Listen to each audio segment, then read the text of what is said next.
ang meron sa mga lugar na kayang pumatay sa atin. Pero parang may demonyong bumubulong pa rin sa tenga natin ng sige na, kahit isang selfie lang. Sa iba't ibang sulok ng mundo, may mga tanawing sobrang ganda. Pero sa ilalim ng gandang yan, may mga panganib na tahimik lang, walang warning, walang countdown, at lalong walang customer service kapag pumalpak ka. Ang bangin, hindi muna magte-text bago gumuho. Ang malinaw na ilog, pwedeng may agos na mas malakas pa sa besti mo kunong humihila sa iyo pababa. At ang kalsadang nakadikit sa gilid ng bangin, isang maling kabig lang, ang road trip mo biglang magiging one-way trip papunta sa kabilang buhay. Sa mga lugar na ito, walang awang kalikasan. Wala siyang pakialam kung mabait ka, pogi ka, may insurance ka, o marami kang followers. At siguro yun mismo ang dahilan kung bakit nakaka-addict silang puntahan. Nagbabangga ng kagustuhan nating mag-explore at ang takot nating maagang maging profile picture na may kandila. Kaya ang tanong, gaano ka katapang? O baka naman matapang ka lang? Sa comment section.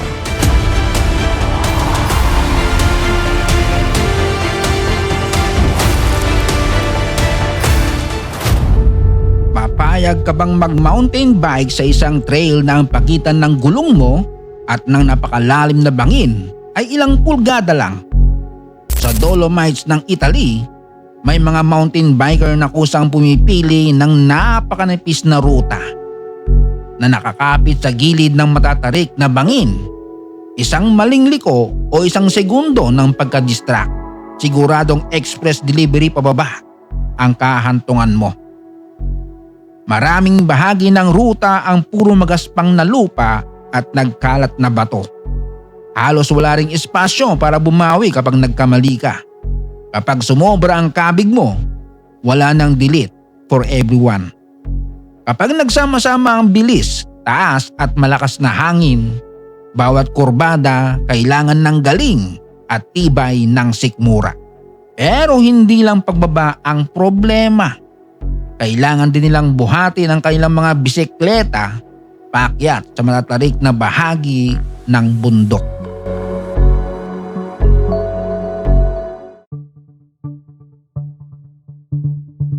Sa liblib na kagubatan ng Chilean Patagonia, matatagpuan ang Futaleufú River. Isang ilog na hindi para sa mahina ang loob, mahina ang tuhod o malakas lang ang loob kapag naka-life jacket sa swimming pool. Isa itong world-class destination para sa mga elite adventure paddler, lalo na sa kilabot na bahagi na tinatawag na Terminator. Terminator pa lang ang pangalan, alam mo nang hindi ito family outing na may baong spaghetti. Kapag ang napakalakas na tubig ay pinwersang dumaan sa makitid na batong canyon, kaya nitong iangat at baliktarin kahit malaking rafting boat sa loob lamang ng ilang segundo.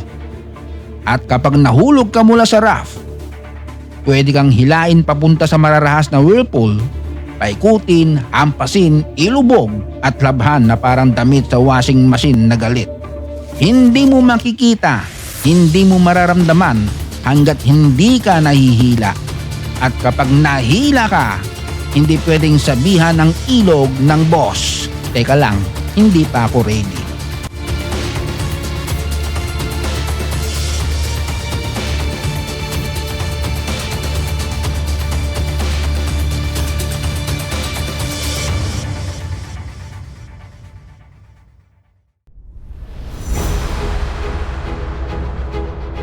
Susunod ang isang Via Ferrata route sa Cushing Mountain sa Sangjaji, isang cliffside challenge na parang sadyang ginawa para ipahiya ang mga takot sa taas. Ang pinakasikat na bahagi nito ay ang sky ladder na umaabot sa taas na humigit kumulang 4,850 feet at nakabitin sa espasyong madalas balutin ng ulap.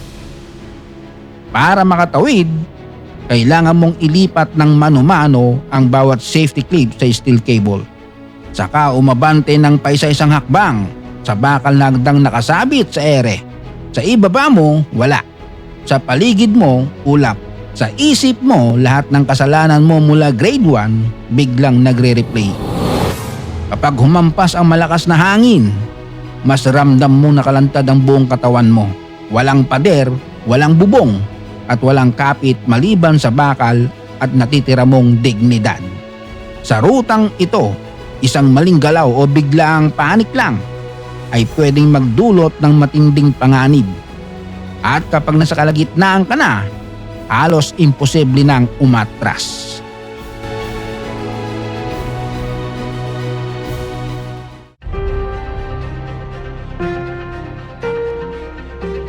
Mangahas ka bang pumasok sa isang lugar kung saan ang maling pagbukas ng pinto ay pwedeng magpasok ng karagatang handang burahin ang buong pagkatao mo? Welcome sa Lumon, ang nakamamatay na lighthouse, kung saan parang palaging nakabang ang kalikasan para lunukin ang pinakamatapang na tao. Tuwing panahon ng bagyo, umaharap ang tore sa dambuhalang alon na umaabot mula 65 hanggang 100 feet. Direkta itong sumasalpok sa parola. Sobrang lakas ng bawat hampas na kahit gawa sa solidong bloke ng bato ang lighthouse, nanginginig pa rin ng buong istruktura. Isipin mo, bato na ang bahay mo, pero yumayanig pa rin. Ikaw pa kayang laman loob lang at unpaid bills. Kapag dumating ang isang malakas na bagyo, nagiging kulungan sa gitna ng dagat ang lighthouse. Ang mga nasa loob ay maaring ma-isolate ng ilang araw o ilang linggo. Kahit may magkasakit o magkaroon ng emergency, walang rescue team na makakalapit hanggat hindi kumakalma ang karagatan. Dito hindi ikaw ang nagdedesisyon kung kailan ka uuwi. Ang dagat ang HR.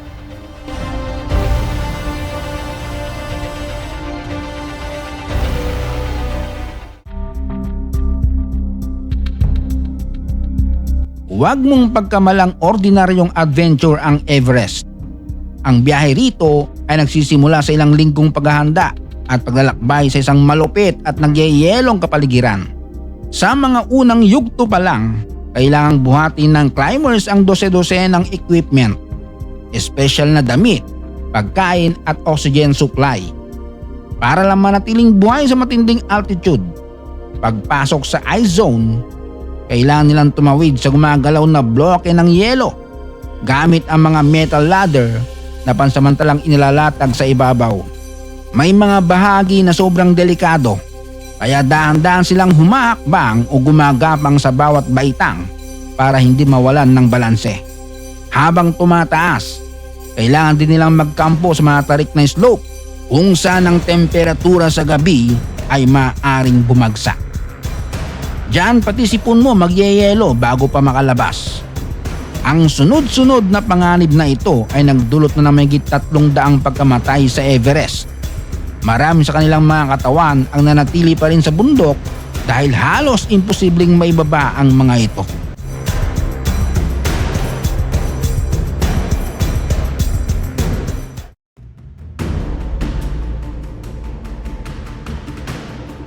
Hindi kailanman naging madaling hamon ang pagpunta sa Gervasoti Bivouac sa Alps.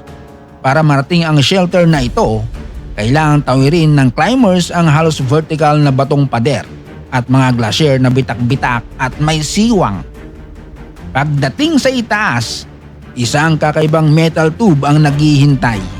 Bahagi nito ay nakausli mula mismo sa gilid ng bundok. Parang trailer truck na maling-mali ang pinagpatingan. Hanggang 12 tao lamang ang kasya sa station. Kaya kung late ka dumating habang masama ang panahon, pwede kang mapilitang bumalik sa gitna ng snowstorm. Walang reservation, walang kama. Ang available room mo, buong Alps, open air, only yelo. Dahil sa kakaibang pwesto nito, para ka natutulog sa kalagitnaan ng langit.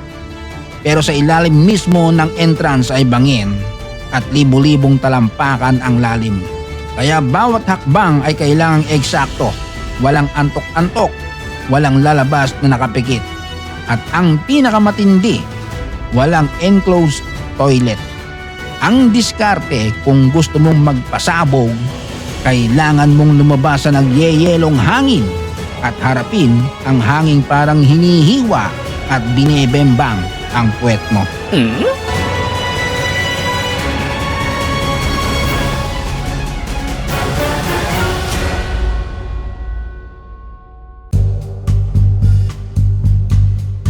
Sa liblib na isla ng Halmahera sa silangang Indonesia, may bulkan na halos hindi natutulog, ang Dukono. Habang abala ang mundo sa mas sikat na mga bulkan, tahimik itong halos tuloy-tuloy na pumuputok sa loob ng halos isang siglo mula 1933 hanggang ngayon. Tahimik sa kasikatan pero maingay sa pagsabog, parang kapitbahay mong kupal na walang paki sa social media pero panay video okay kahit ice tubig lang ang iniinom. Sa kabila ng panganib, may mga bisitang lumalapit pa rin ng todo sa bunganga ng bulkan habang bumubuga ito ng makapal at maitim na usok. Lahat para sa isang once in a lifetime selfie. Once in a lifetime dahil kapag pumalpak, once lang talaga. Nang kumalat ang mga larawang iyon nung huling bahagi ng 2024, matindi silang binatikos dahil sa hayagang pagwawalang bahala sa sariling buhay. Nag-utos ang mga awtoridad ng Indonesia ng pagbabawal, inilagay ang mga bisita sa blacklist at tuluyan silang pinagbawalang pumasok sa mga protected area ng bansa.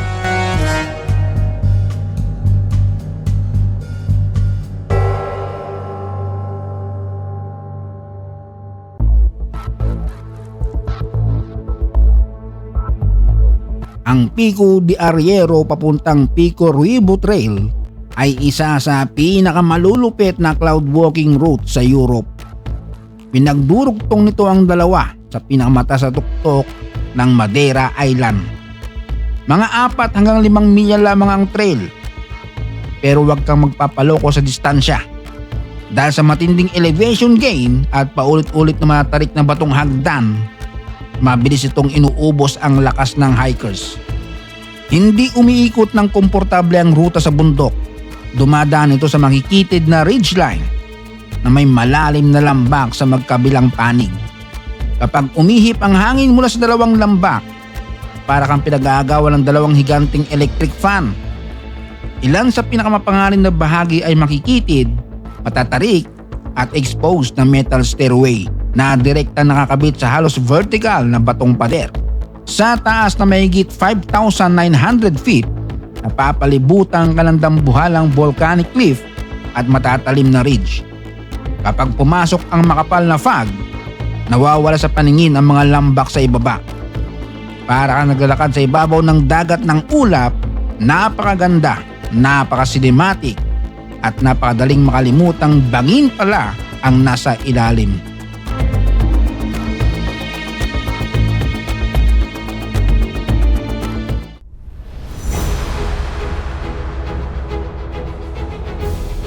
Kapag bumisita ka sa Dangia Mountain, hindi sapat ang lakas ng katawan. Kailangan mo ring isangla ang tapang mo sa mga vertical na bakal na kadena na tila tumutusok diretso sa asul na langit. Sa tarik na 80 hanggang 90 degrees, halos madikit ng mukha ng nasa likod sa sakong ng nasa unahan. Kapag mabaho ang medyas ng nasa taas, congratulations! May dagdag challenge ka. Walang safety harness, walang protective equipment, wala ring undo button. Kapag nabasa ang cliff surface, nagiging sobrang dulas nito. Kaya isinasara ng management ang lugar kapag masama ang panahon upang makaiwas sa aksidente. Pero tuwing mataong holiday, ang pinaka nakakakilabot na tanawin ay ang dose-dosenang turistang naiipit at nakabitin sa kadena sa kalagitnaan ng bangin. Hindi makaakyat, hindi makababa, hindi rin makapagreklamo ng maayos dahil kailangan ng dalawang kamay sa pagkapit. Sa kabila nito, ang mga lokal na porter ay araw-araw pa ring umaakyat, dala ang dose-dosenang libra ng produkto papunta sa tuktok. Habang ikaw nanginginig sa cellphone at tumbler, sila may kargang parang buong sari-sari store.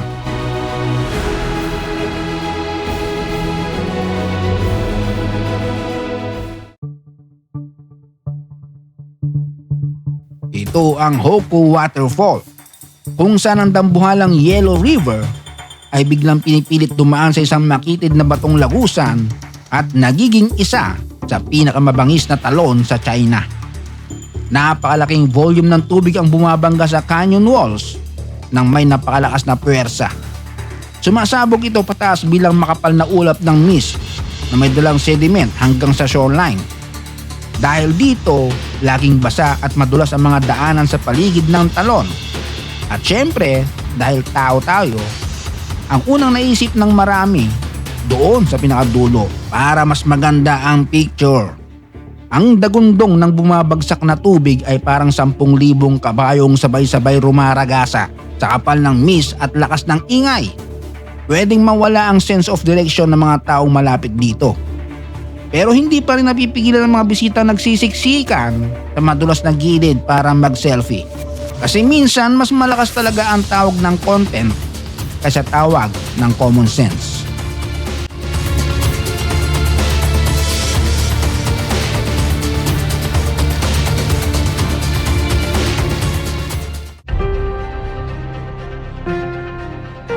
Nakasabit ng humigit kumulang 2,300 feet sa ibabaw ng lambak at walang safety railing. Ang Trolltunga ay isa sa pinakadramatiko at pinakamapanganib na bangin sa Norway. Nabuo ang batong ito matapos ang Ice Age nang ukitin ng napalaking glacier ang bundok at iwan ang malalim na lambak sa ibaba. Dahil bukas na bukas ang gilid nito, naging extreme photo spot ito. May mga bisitang umuupo malapit sa dulo, nagpo-pose sa madulas na bato at kung minsan ay nakabitin pa. Para saan? Para sa picture, nalalagyan din naman ng caption na feeling blessed. Bago marating ang Trolltunga, kailangan tapusin ang round trip hike na humigit kumulang 17 miles sa matarik na terrain at pabago-bagong panahon.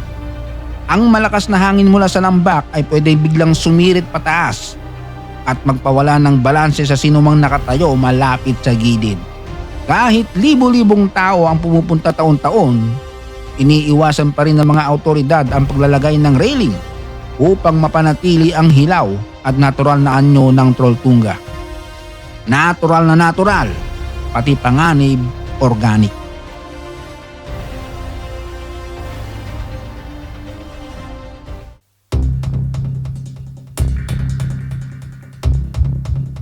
Madalas mapasama ang Harihar Fort sa listahan ng pinakamapanganib na climbing route sa Western Ghats. Dahil ang pangunahing akyatan nito ay halos vertical sa isang dambuhalang bloke ng basalt.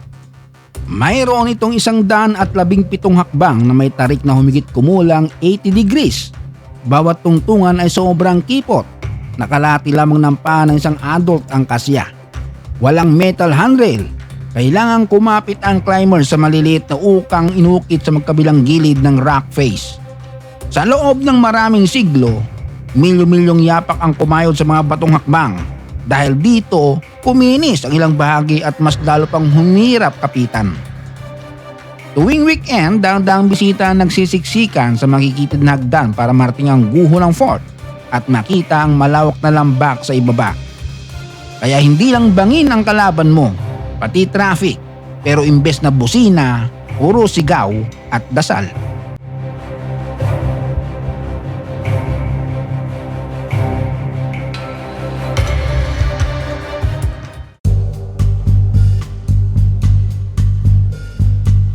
Ito ang Fragadel's Fiat. Isang bulkan na ang agos ng magma ay maaaring magmukhang mabagal, pero sinusubok pa rin ang tapang ng sinumang lumalapit. Sa ilalim ng itim at abong batong mukhang malamig na, maaaring may nagbabagang magma pa rin naglalabas ng matinding init. Ang pinakamahirap matukoy na panganib dito ay ang invisible volcanic gas. Maaari itong maipon sa mababang lugar at pababain ang oxygen sa hangin. Wala kang makikitang halimaw, bigla ka na lang mahihilo at manghihina habang ang paligid ay mukhang kalmado. Patuloy din nagbabago ang terrain sa paligid ng eruption site. Ang ligtas na daan kahapon ay maaaring matabunan ng lava o bagong bato kinabukasan. Ang maluluwag na pader ng lumamig na lava ay pwedeng mabiyak o gumuho kapag yumanig ang lupa. Mula nang pumutok ito, naging isa ang Fagradal's Fiat sa pinakasikat na volcano viewing site ng Iceland. Daan-daang libong tao ang lumalapit para makita ang pulang init na dumadaloy mula sa kalaliman ng mundo.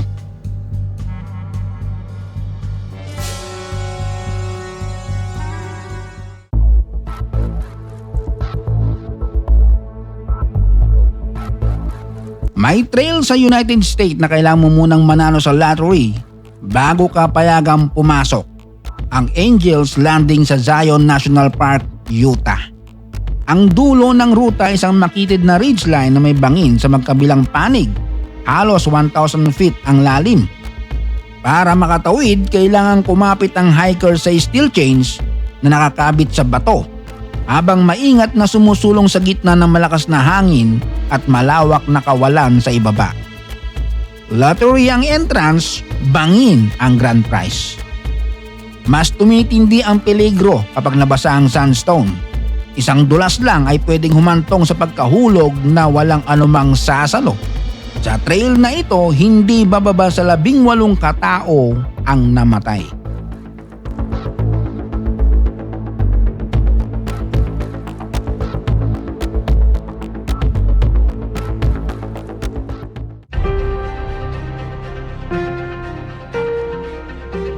Madalas tawagin ng extreme sport expert ang Zambezi River Whitewater bilang isa sa pinakamapanganib at pinakamarahas na one-day commercial rafting route sa buong mundo.